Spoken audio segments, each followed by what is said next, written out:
Best varicose veins చికిత్సనే పొందండి. నొప్పి లేని చికిత్స కోసం సంప్రదించండి ఎబిస్ హాస్పిటల్. అయితే మనం పెసరపప్పు కీరాతోటి సాలాడ్ కూడా చాలా బాగుంటుందండి. కొసాంబ్రీ అంటారు, పెసలతో కొసాంబ్రీ అంటే కచంబరం అంటారు కదా, అది దాన్ని కొసాంబ్రీ అంటారు. అయితే మనం ఏం చేయొచ్చు అంటే ఈ పెసరపప్పు కానీ లేదా పూర్తిగా పెసలు మనం మొలక పెసలు చేసుకుంటాం కదా, ఆ మొలకలు ఉన్నా కూడా మహా బాగుంటుందండి. అవి లేకపోతే ఏముంది, ఒక అరగంట సేపు ఒక గంట నాననిస్తే చాలు. పెసరపప్పుని ఒక కప్పు పెసరపప్పుని నానబెట్టండి.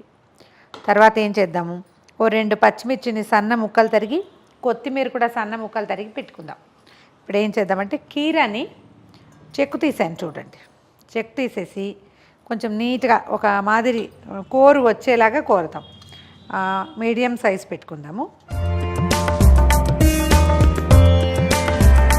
కోరిన కీరని గట్టిగా పిండేయండి, లేదా ఏదైనా చిల్లులు పుట్టలు ఉంటే ఒక 5 నిమిషాలు వేసి నొక్కేస్తే నీళ్ళు వచ్చేస్తాయి. హెల్దీ అంతా పోగొట్టేస్తున్నాను అనుకోకండి, ఇంకో ఉపాయం చెప్తా. సాలెడ్ లూజ్గా అయిపోతుందండి, కీరలో నీరు ఉండకూడదు.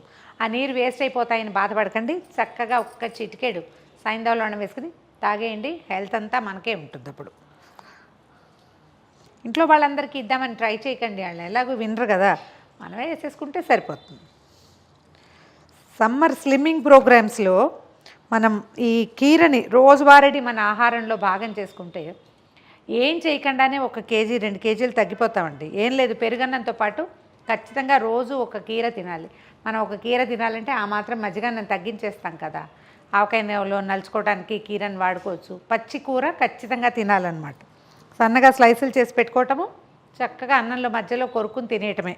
ఈ కీర మనం పిండేసి పెట్టాం కదా, నీళ్ళు లేకుండా పిండేయండి, నీళ్ళు తాగేయండి నిరభ్యంతరంగా.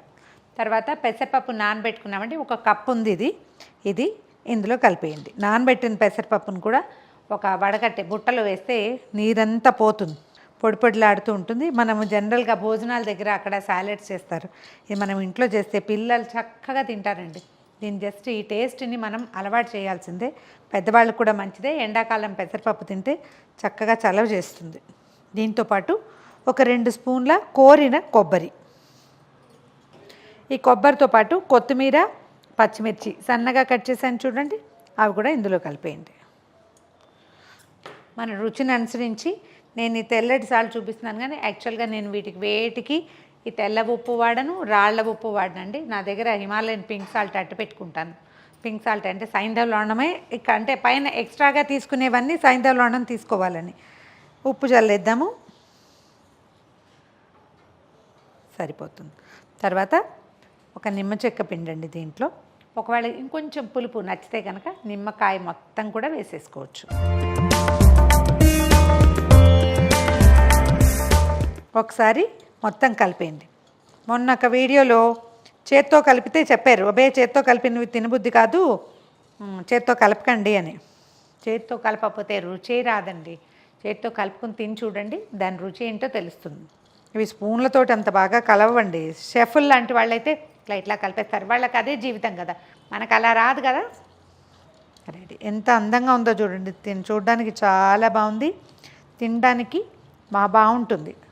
మనం ఇందులో కీరాలో నీరు కనుక తీయకపోతే ఇదంతా శుద్ధ ముద్దగా అయిపోతుంది. ఇప్పుడు చూడండి ఈజీగా పడిపోతుంది. ఇలా కావాలి. ఇది కీరని ఇంకా కొంచెం గట్టిగా పిండితే, ఇంకొంచెం ముదురు కీర అయితే ఏంటంటే మనం గట్టిగా పిండితే కొంచెం పొడి పొడిగా వస్తుంది. ఆ పొడి చేసుకోవటము, తర్వాత రొట్టెల్లోకో అన్నంలోకో పూరీలతో పాటుగాను ఈ సాలడ్ని సైడ్ డిష్గా వడ్డించేస్తాం.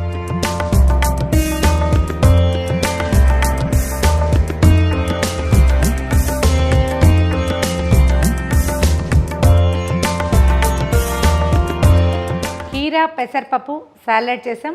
మొలకొచ్చిన పెసలతోటి కూడా ఇలా ట్రై చేసి చూడండి. ఈ వీడియో కనుక మీకు నచ్చినట్లయితే లైక్ చేయండి, షేర్ చేయండి. మరిన్ని ఇంట్రెస్టింగ్ వీడియోల కోసం సుమన్ టీవీని సబ్స్క్రైబ్ చేసుకోండి.